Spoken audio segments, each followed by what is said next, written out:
శివదుర్గ జ్యోతిష్యాలయం ఆర్థిక ఉద్యోగ కుటుంబ మరే ఇతర సమస్యలకైనా పరిష్కారం చూపబడును. పరిష్కారం కోసం ఈ నంబర్ని సంప్రదించండి. టీడీపీ జనసేన బీజేపీ ఆత్మీయ సమావేశం నిర్వహించారు. ఈ ఆత్మీయ సమావేశంలో విశాఖ ఎంపీ అభ్యర్థి అయిన శ్రీభర్త గారు ఉన్నారు. సార్ చెప్పండి, ఏ విధంగా చూడొచ్చు ఈరోజు సమావేశం ముఖ్య ఉద్దేశం ఏమిటి? అదండి, ఇప్పుడు వాళ్ళు పార్లమెంట్లో 7 నియోజకవర్గాల్లో టీడీపీ జనసేన బీజేపీకి కలిసి కోఆర్డినేషన్ మీటింగ్ అనేది ఇవాళ తూర్పు నియోజకవర్గంతో మొదలుపెట్టడం జరిగింది.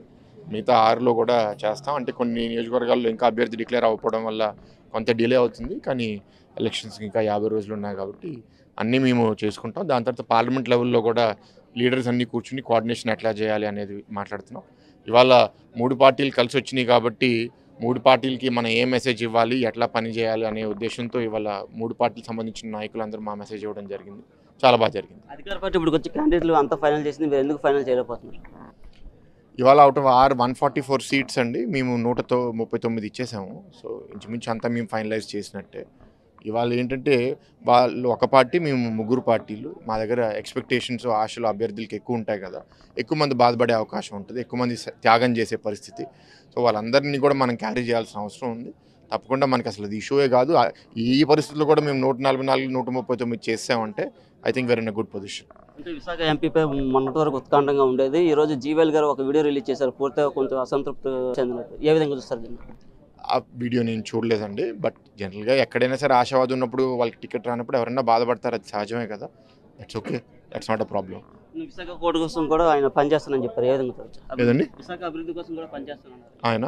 ఎవరు పని చేసినా స్వీకరిస్తాం కదా. ఇందాక స్టేజ్లో సత్య గారు మాట్లాడుతూ చెప్పారు, నాకు ఏ పదవి లేదు, అయినా సరే నేను గోదావరి క్లీనింగ్ కోసం పనిచేస్తే అది ఎవరో వైసీపీ ఎంపీ వచ్చి క్రెడిట్ తీసేసుకుంటున్నారని. ఎప్పుడైనా మన సమాజంలో చూస్తే పనిచేసే వాళ్ళు కొందరు ఉంటారు, క్రెడిట్ తీసుకునే వాళ్ళు చాలామంది ఉంటారు. That is not a worry. TDP గెలిచే సీట్లు బీజేపీ నడుతుందని ఒక సమాచారం అయితే వస్తుంది. ఇప్పుడు ఏ పార్టీ అయినా సరే వాళ్ళ గెలుపు, వాళ్ళ ఐడెంటిటీ గురించి పనిచేస్తారు. అది ఎవరిని తప్పబట్టడానికి లేదు. సీనియర్ లీడర్స్ కూర్చున్నప్పుడు బ్యాలెన్స్లో మనం ఏమి ఇవ్వగలుగుతాం, ఇవ్వలేమనేది వాళ్ళు అంతర్గతంగా డిస్కస్ చేసుకుని డిసిషన్కి వస్తారు. దాని మీద నాకు అట్లా ప్రత్యేకంగా గెలిచే సీట్లు తీసుకుంటున్నారు, ఓడిపోయే సీట్లు తీసుకుంటారని సమాచారం నాకైతే ఏమీ రాలేదు. విశాఖలో సౌత్ భీములు ఎందుకు అలా పెండింగ్లో పెట్టారు? సౌత్ జనసేన పార్టీకి వెళ్తుంది అనేది మా ఇంటర్నల్ డిస్కషన్ అండి. సో జనసేన పార్టీ ఏదో ఒక నిర్ణయం తీసుకోవాలని కోరుకుంటున్నాము.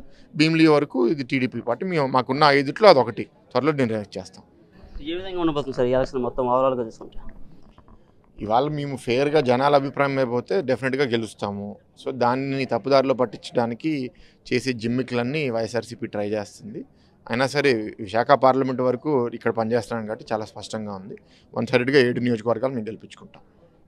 శ్రీభర్త గారు చెప్తున్నారు, పూర్తిగా అయితే వచ్చే ఎన్నికల్లో మేమే గెలుస్తామని చెప్తున్న పరిస్థితి. వీడియో జర్నలిస్ట్ సాగర్తో నాయుడు, RTV విశాఖ నుంచి.